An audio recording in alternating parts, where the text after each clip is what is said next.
قصة حب أقوى من الحرب والحدود وتعقيدات السياسة. قروية أوكرانية خجولة بائسة وقع في حبها جندي إيطالي، جمعهما معتقل نازي في قصة حب أسطورية، وشاهد الملايين لقاءهما بعد فراق استمر 60 عاما، وخلدهما تمثال في عناق طويل للأبد، ليصبح قبلة للعشاق في أوكرانيا وخارجها. ما هي حكاية الحب الأوكراني التي تخلدها ساحات كييف؟ ومن هما العاشقان اللذان ضربا أعظم الأمثلة في الحب وتحدي الفراق؟ وما علاقتهما بجسر العشاق؟ الحب والحرب. بينما يقف العالم على أعتاب نقيضين، جيوش كبيرة تدق طبول حرب عظيمة على حدود أوكرانيا، وعيد الحب والعشاق، نستحضر قصة صرح عظيم يحج إليه العشاق من داخل أوكرانيا وخارجها ليؤدوا عهد الحب أمامه. تمثال كبير لعجوز يحتضن محبوبته ورأسها غارق بين يديه. فمن هما هذان العجوزان؟ وكيف يمثلان الحب والحرب الأوكرانية في آن معا؟ بدأت القصة في معتقل نازي مأساوي شمال شرق النمسا عام 1943، حيث نبتت زهرة حب فواحة بين روائح الدم والحزن والألم. هي أرملة أوكرانية ساقها قدرها للعمل في السخرة في ذلك المعتقل.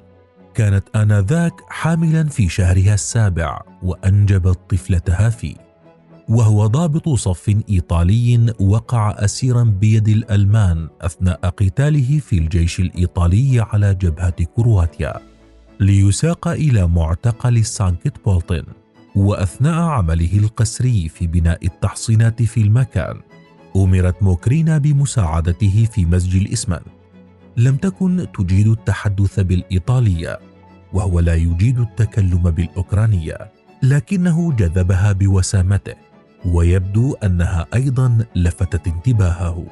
تبادلا الابتسامات التي تحولت لضحكات مسحت بشاعة الأسر والألم والتعب من حولهما. ومنذ تلك اللحظة حرصا أن يعملا معا فيما يؤمران به. مع الأيام بدأ الشاب يتعاطف مع المرأة المتعبة، خاصة بعد أن علم أن لديها طفلة رضيعة تشاركها عذاب الأسر بين جدران ذلك المعتقل. فباتت عيناه لا تفارق موكرينا التي أصبح يحب مناداتها ماريا، ويعطيها كل ما يستطيع توفيره من طعامه القليل أصلا. اشتعل بينهما حب أنار عتمة ذلك السجن المظلم الذي يضمهما، واستمر على هذه الحال لعامين، يتفاهمان بلغة مختلطة بين الأوكرانية والإيطالية والروسية، وأحيانا تكون النظرات والابتسامات اللغة الأعمق. حتى انتهت الحرب، وأرسل كل منهما قسرا إلى موطنه، ولم يسمح لأحدهما بمرافقة الآخر. وهكذا افترق الحبيبان. الروح تشتاق. مر الزمان، وعاد لويجي إلى بلدته كاستيل سان لورينزو بمقاطعة سالرينو جنوب شرق إيطاليا، وعمل في الإدارة المالية وانغمس في الحسابات. حاول كثيرا العثور على حبيبته، لكن دون جدوى، ليهرب من حبه فيتزوج وينجب أولادا. موكرينا كذلك عادت لقريتها ومارست عملها في الزراعة الجماعية، وتزوجت أيضا وأنجبت إخوة لطفلتها. هو كان يحتفظ بخصلة شعر من حبيبته وصورة صغيرة لها، وهي أيضا كانت تحتفظ بصورته، لكن لم يكن لديها أمل ولو صغير بأنها ستراه من جديد. بينما هو رغم زواجه وانشغالاته لم ينس حبيبته، ولم ييأس ولم يترك وسيلة، لكن دون جدوى. حتى سمع ذات يوم ببرنامج تلفزيوني يعمل على جمع الأحباب المفترقين اسمه جيديمينيا، أي انتظريني، يبث على قناة مقرها موسكو اسمها إنتر. أرسل تفاصيل حكايته للبرنامج مع كل المعلومات القليلة التي يعرفها، وكانت تلك الفترة أطول أشهر يمضيها في حياته بانتظار الرد. الملايين يشاهدون لحظة العناق الخالدة. بعد أشهر جاء الرد على شكل دعوة له ليكون ضيفا في البرنامج كي يتحدث عن تفاصيل قصته مع حبيبته، ولم يتخيل أن ذلك الاستوديو سيشهد أعظم مفاجأة في حياته. بداية أخبروه أنهم وجدوا حبيبته، فركع على الأرض من فرحته، ولم تعد قدماه تحملانه من الفرحة. والفرحة الأكبر كانت بدخول مكرينا نفسها ووقوفها أمامه بعد سنين من الفراق والعذاب، على مرأى ومسمع الملايين من متابعي البرنامج. ركض العاشق الذي نال الزمن منه لعناق حبيبته التي تظهر عليها علامات الكبر والتعب أيضا. حضنها بكل قوته، ودموع الفرح تنهمر من عينيه، وبكل خجل وتحفظ انغمست بين ذراعيه مرتبكة كطفلة صغيرة، وعلى محياها ابتسامة لطيفة. لحظة خلدها التاريخ وذاكرة كل من رأوها، لكن رغم كل الحب وتعب الفراق وعناء البعد، رفضت الحبيبة طلبات الزواج المتكررة من العاشق، مع أن كلاهما كانا أرملين في ذلك الوقت. ومع ذلك جمعتهما لعدة مرات موائد طعام مع أولاد وأحفاد كل منهما. تمثال خلد لحظة أروع من الخيال. كان مشهد العناق في استوديو موسكو أعمق من كل اللغات، تفاعل معه الملايين، وأعيد نشر قصتهما في برنامج أوكراني تحدث عن اللقاء الأول واللقاء الأسطوري الثاني وما بعد ذلك.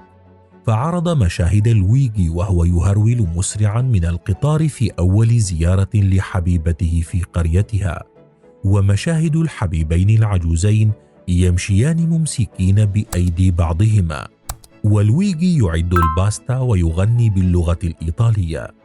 لقد كان حقا عاشقا لا يكبر ولا ييأس أبدا. عام 2013 أرسلت قناة إنتر إلى نحات مشهور يدعى ألكسندر، وطلبت منه توثيق أروع مشهد مر في حلقات برنامجها، لحظة عناق لويجي وموكرينا. وتحدث النحات ألكسندر عن مدى فرحته بعمل هذا التمثال في لقاء تلفزيوني على قناة الBBC، إذ كانت لحظة العناق برأيه لحظة استثنائية حقا تستحق أن تخلد. شاهدها عشرات وربما مئات المرات، وفي كل مرة كان يتعاطف معها بكل جوارحه. ودون أن يلتقي ببطلي الحكاية، استطاع أن ينحت لعناقهما تمثالا بروعة قصتهما، وضع في حديقة مارينسكي في كييف بعد عمل استغرق من ألكسندر شهرين، وساعده فيه صديقه النحات غريغوري كوستيوغوف. ليزاح الستار عن التمثال بتاريخ 7 من مايو عام 2013 بيد لويجي نفسه، الذي جاء من إيطاليا إلى أوكرانيا خصيصا لحضور هذا الحدث العظيم بالنسبة إليه. أما ماريا فلم تستطع الحضور بسبب تدهور صحتها، لكنها أرسلت حفيدتها لتنوب عنها. عام 2017 نصب تمثال آخر للحبيبين، وكان مطابقا تماما للأول، لكن هذه المرة بدون حضور بطلي القصة. فقد توفي لويجي بعد 3 أشهر من إزاحة الستار عن التمثال الأول. أما موكرينا فتوفيت بعده ب2 عام. ورغم رحيلهما يقف التمثال في قلب العاصمة الأوكرانية كييف قرب جسر العشاق، ويحج إلى هذا التمثال عشرات العشاق يوميا، يتبادلون عهود الحب والقبلات، ويلتقط أغلب العرسان في المدينة صور زفافهم بجواره، ويترك المعذبون من الحب الورود والرسائل لأحبتهم المجهولين أمامه، فيقف التمثال هناك ليخبر الجميع بأن الحب الحقيقي سيبقى ولن يزول أبداً.